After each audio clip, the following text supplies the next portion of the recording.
Assalamualaikum warahmatullahi wabarakatuh. Kami dari kelompok 6 akan mempresentasikan hasil kerja kami tentang resiko dan hasil pada aset. Kami terdiri dari 4 anggota kelompok, yaitu Bayu Trisna Haji, Dwi Putra, Siti Nurwahyuni, dan Sifa Uljana. Untuk materi pertama akan dibacakan oleh sendiri.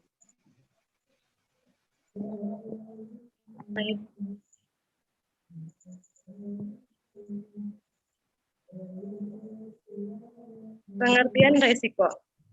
Resiko adalah penyimpangan, bahaya, akibat, atau konsekuensi yang terjadi pada sebuah proses yang sedang berlangsung atau ketidakpastian, di mana terjadi suatu kejadian yang tidak dikehendaki dan menimbulkan kerugian. Untuk mengidentifikasi resiko, dapat dilakukan dengan analisis resiko. Analisis resiko merupakan metode untuk mengukur dan mengidentifikasi variabel yang bisa mengancam atau mencederai sebuah kesuksesan, sebuah acara, proyek, rencana, program, maupun bisnis dalam mencapai tujuan. Selanjutnya, yaitu ada jenis resiko. Satu, resiko murni atau pure risk. Berarti ada ketidakpastian terjadi suatu kerugian atau dengan kata lain hanya ada peluang merugi dan bukan peluang keuntungan.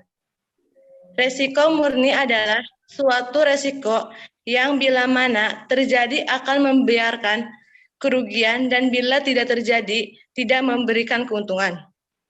Contohnya kecelakaan lalu lintas, kebakaran, pencurian, dan lain-lain. Yang kedua, resiko keuangan adalah resiko yang berdampak kerugian pada aspek keuangan perusahaan. Risiko yang timbul jika perusahaan menggunakan sumber-sumber yang mempunyai bahan tetap. Misalnya, hutang, sewa guna, dan saham referen. Yang ketiga, resiko bisnis adalah risiko yang ditanggung oleh perusahaan terhadap kualitas dan keunggulan di beberapa produk pasar yang dimiliki oleh perusahaan.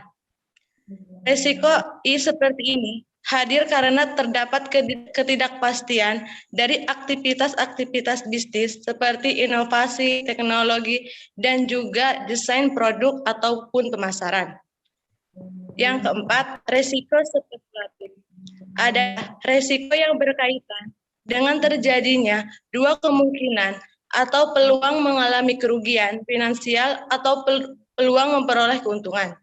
Contohnya, membeli undian berhadiah dan pembelian saham. Selanjutnya.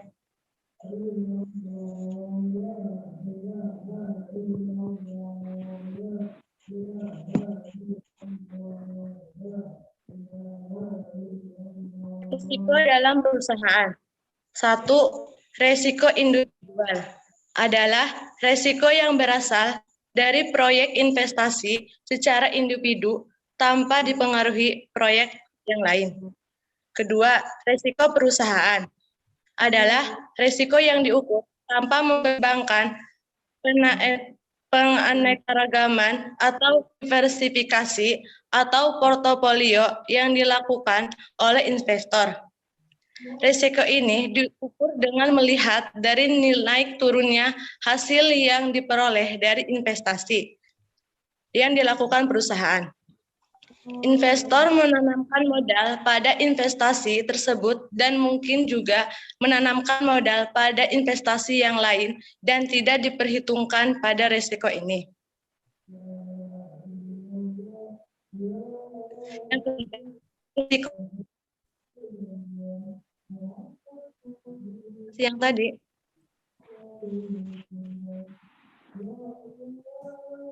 Risiko adalah risiko investasi yang ditinjau dari investor yang menanamkan modalnya pada investasi yang juga dilakukan perusahaan. Investor melakukan investasi yang beraneka ragam. Risiko ini tidak bisa dihilangkan dengan verifikasi, karena risiko ini tergantung pada pasar yang ada. Risiko pasar akan berpengaruh langsung terhadap harga pasar saham perusahaan. Besarnya risiko ini akan mempengaruhi tingkat pengembalian investasi saham, sedangkan besarnya tingkat pengambilan investasi saham akan mempengaruhi harga saham. Semakin tinggi pengembalian saham, semakin tinggi harga sahamnya. Selanjutnya akan dibacakan oleh Siti Nurhayuni. Perhitungan risiko. Untuk menganalisis bahaya atau tidaknya investasi yang dilaksanakan, perlu menghitung terlebih dahulu risiko masing-masing investasi tersebut sebelum pengambilan keputusan. Pendekatan yang dapat digunakan untuk memasukkan unsur risiko dalam pengambilan keputusan investasi yaitu 1. Perhitungan risiko aliran kas. 2. Perhitungan penyimpangan deviasi standar aliran kas. Selanjutnya ada contoh soal dari perhitungan risiko aliran kas.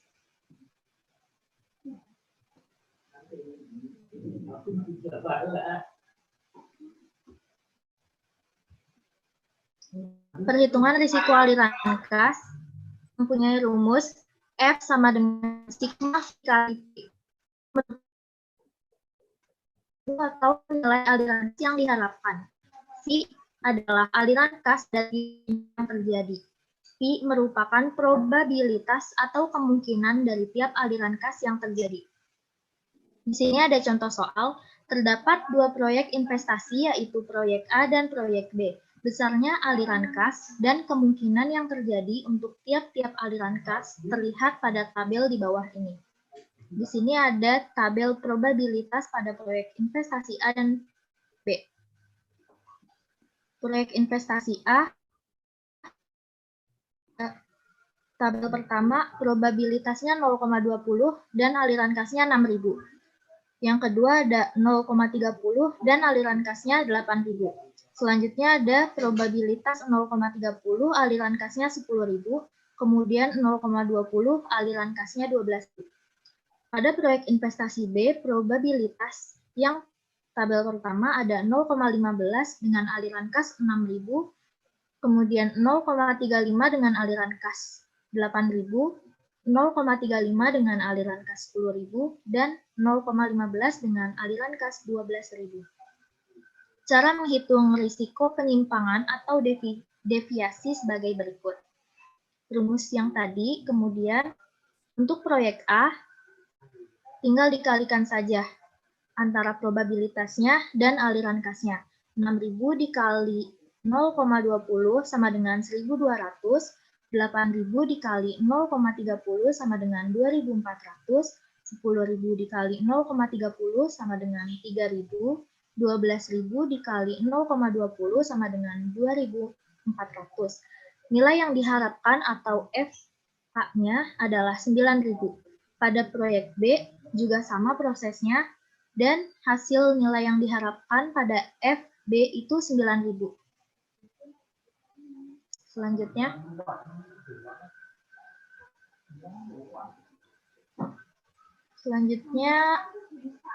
akan menghitung penyimpangan deviasi standar aliran kas. Dengan rumus akar sigma sama dengan 1 dalam kurung V dikurang F kuadrat dikali Pi. Dari contoh slide sebelumnya, hasil aliran kas besarnya sama, yaitu 9.000. Jadi, perhitungan resiko proyek tersebut sama. Tinggal masukkan rumusnya, kemudian dihitung deviasi standar aliran kas investasi proyek A, akar dalam kurung 6.000 dikurang 9.000 kuadrat dikali 0,2 ditambah dalam kurung 8.000 dikurang 9.000 kuadrat dikali 0,3 ditambah 10.000 dikurang 9.000 kuadrat dikali 3 ditambah dalam kurung 12.000 dikurang 9.000 kuadrat dikali 0,2.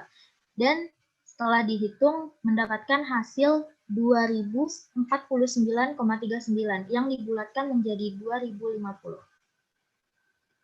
Kemudian menghitung deviasi standar aliran kas pada investasi proyek B, sama prosesnya seperti yang tadi, dan menghasilkan 1.843,1 dibulatkan menjadi 1.840. Setelah dilakukan perhitungan dengan standar penyimpangan, ternyata penyimpangan proyek A sebesar 2050 dan penyimpangan proyek B sebesar 1.840. Ini berarti penyimpangan proyek A lebih besar dibanding proyek B.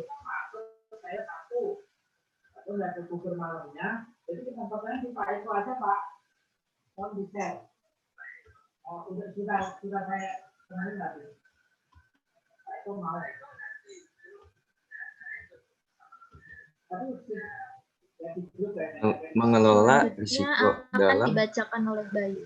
Mengelola risiko dalam aktivitas usaha, risiko tentunya tidak bisa dihindari. Akan tetapi risiko dapat dikelola meminimalisir dampak terhadap keputusan investasi. Ada 4 cara untuk mengelola risiko dalam investasi, yaitu 1. Memperkecil risiko dengan tidak memperbesar setiap keputusan yang mengandung risiko tinggi, tapi membatasinya agar risiko tersebut tidak menjadi besar di luar kontrol pihak manajemen perusahaan. Tidak mengambil keputusan secara spekulasi. 2. Mengalihkan risiko. Risiko yang kita terima sebagian kita alihkan ke tempat lain dengan asuransi. 3. Mengontrol risiko.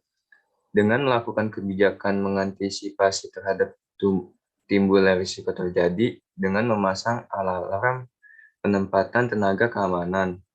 4. Pendanaan risiko. Menyediakan sejumlah dana sebagai cadangan guna mengantisipasi timbulnya risiko di kemudian hari, terjadinya nilai tukar uang.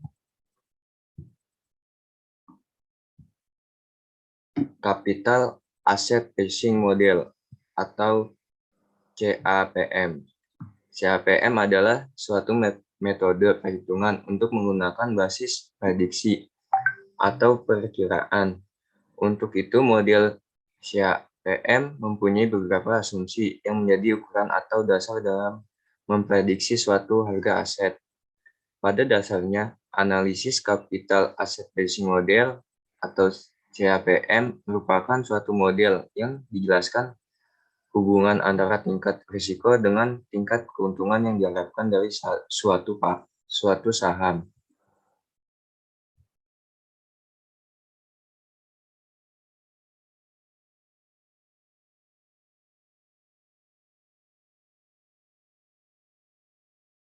Selanjutnya akan dibacakan oleh Dwi.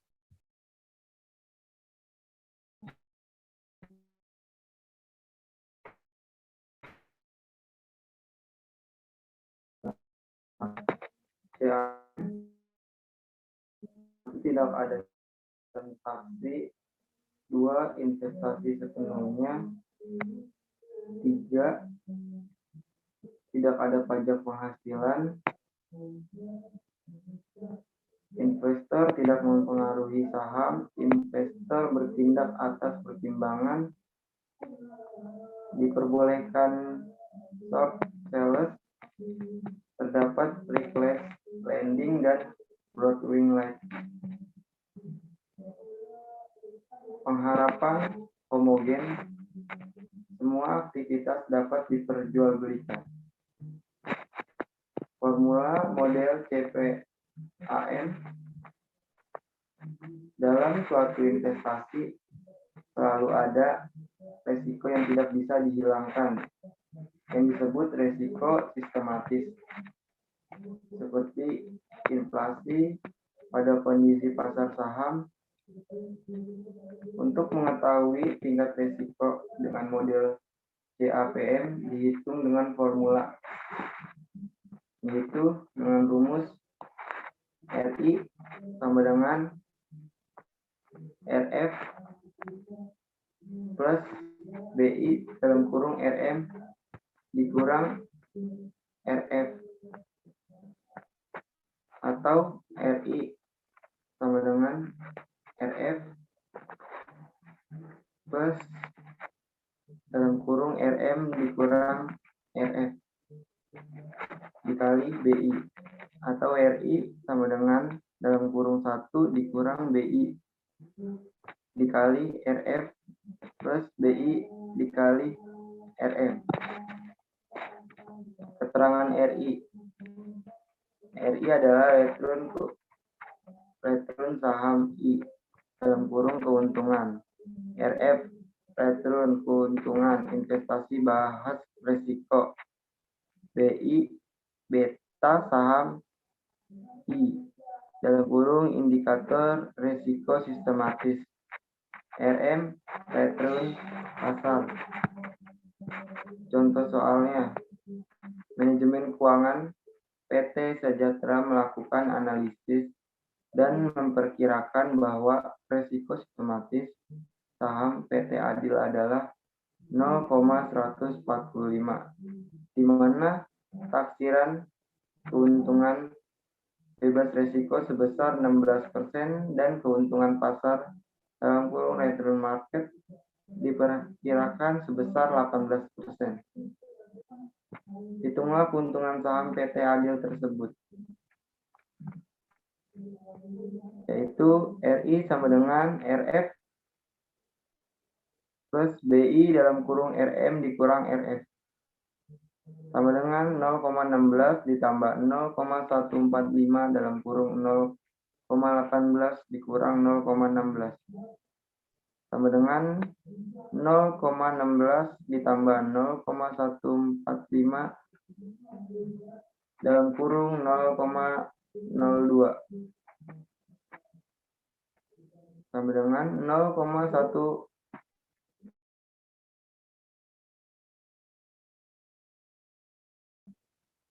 atau 29, atau RI-nya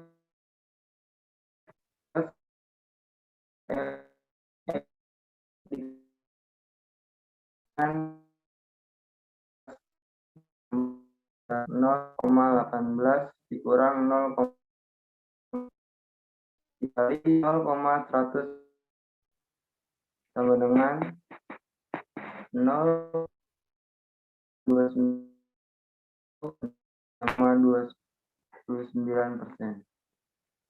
atau RI sama dengan 1 dikurang BI dikali RF plus BI dikali dalam dikurang 0,145 0,18,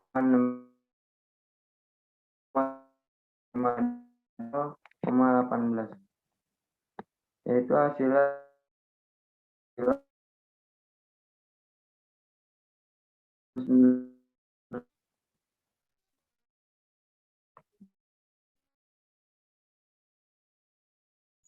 Sekian presentasi dari kelompok kami. Kurang lebihnya mohon maaf. Wassalamualaikum warahmatullahi wabarakatuh.